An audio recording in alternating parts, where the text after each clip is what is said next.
I hated writing papers in school. I would come my effort. Music background.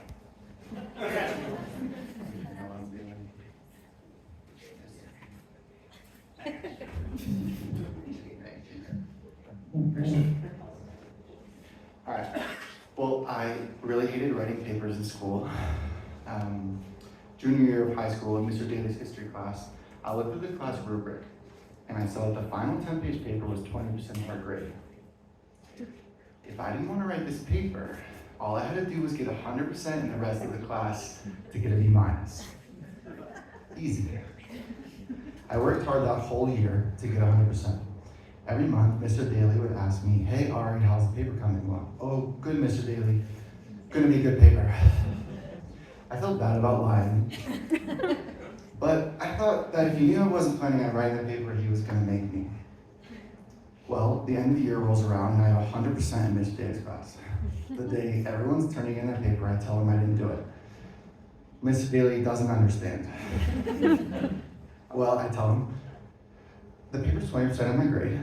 I figure I'll get a B-, which is good enough for me. Mr. Daly's cool about it, and he moves on. But when I get my final grade for the semester, I get a C+. He somehow lowered the rest of my grades, so I couldn't get a B-. I laughed because Mr. Daly won this one. I wasn't gonna argue with him. He was already my favorite teacher, and this solidified his position as my favorite teacher ever. He left our school not long after to teach at prisons, which I always respected. I learned a new lesson. I learned that if you turn in bad papers, teachers never really give you less than a D on a paper. And that's pretty good if you really try on a paper. If I wrote a terrible paper for Mr. Daly, I would have probably gotten an A-, even if Mr. Daly thought I was an idiot. So next year, when my English teacher assigned us a big paper, my plan was to turn in a horrible paper, and my teacher probably wouldn't give me less than a D no matter how bad the paper was. But I was too paralyzed to even write my own terrible paper. And it's not because I didn't read the book. I loved reading the books assigned. I just couldn't handle not writing the paper that I imagined in my head. So I found a website called writemypaper.com. And I paid someone to write me a 5-page book report. This paper was god-awful. I imagine the people who work for these websites laughing when they write a paper because it's just run-on sentences and conjunctions like and, but, therefore, and I pontificate that. They only want to fill the word count. It reminded me of the Mr. Daly thing. I laughed and figured they'd won this one. What was I going to do? Complain that the paper wasn't good enough? It's like reporting a drug dealer ripped you off to the police. I was happy though. I felt like I got away with it. And this is where things get fuzzy for me. I don't know why I did this, but the day before the paper was due, my mom asked me about it, and I told her I paid a website to write it for me. I told her my plan and how my teacher wouldn't give me less than a D. I'm not sure why I ratted myself out. I really don't like lying. But I had no problem lying to my mom about doing mushrooms and acid. My mom thinks, these are there.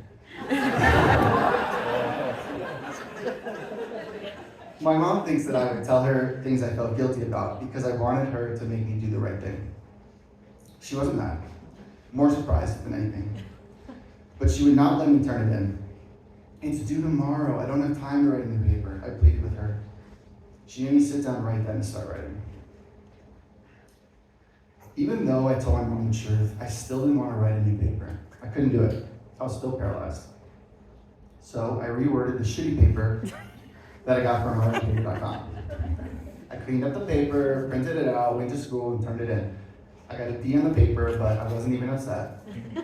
Honestly, 60% was pretty good. It deserved a 0. Mr. Daly knew I was smart, but this English teacher for sure thought I was an idiot. Every semester, my English teacher did something called a binder check. She would grade us on how well we organized our binders and if we had all of our notes and work in there. I turned my binder in and started doing my work. It's quiet, everyone is working, and suddenly my teacher says, "Ari, what is writemypaper.com?" I forgot that I wrote the website, username, and password on the essay rubric. Everyone in class laughs. I tell her, I just checked the website out, I never paid for anything. She says, I'm logging onto the website right now. And when I see that you paid for an essay, you're failing. I'm freaking out. She logs in and doesn't see any essay in my account history. I don't understand. And then I remember that I made 2 accounts for that website because I forgot the password to it. It was dumb luck that she logged into the wrong account, and then I ended up making a second account. I'm off the hook. The hardest part about writing for me in the past was that I couldn't stand not being perfect. I wanted to be great, but I wasn't, so I wouldn't even try.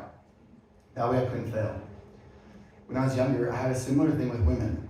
If I actually liked a girl and I thought she was cool, I was way too scared to ask her out because I was terrified of rejection. But I had no problem asking out girls I didn't care about. It's fucked up, but it worked for me long enough.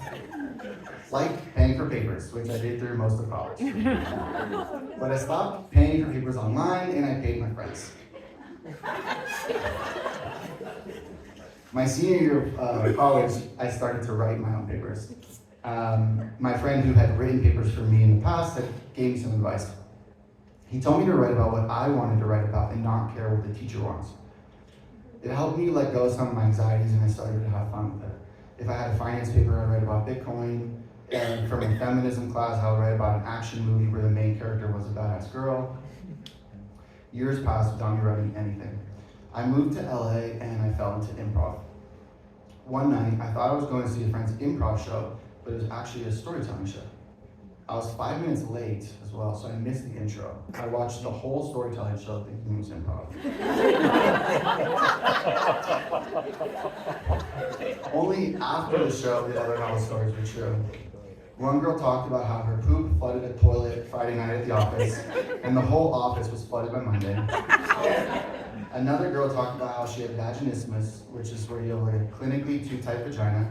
So she went to a sexy Spanish masseuse who would masturbate her and teach her how to relax. I couldn't believe it. I thought it was hilarious and so honest. I signed up for my first storytelling show next month and I told a hilarious story. My mom doesn't know this yet. I told a hilarious story about how on a road trip we had a friend mail us some drugs. But we accidentally sent the drugs to a post office in an Air Force base.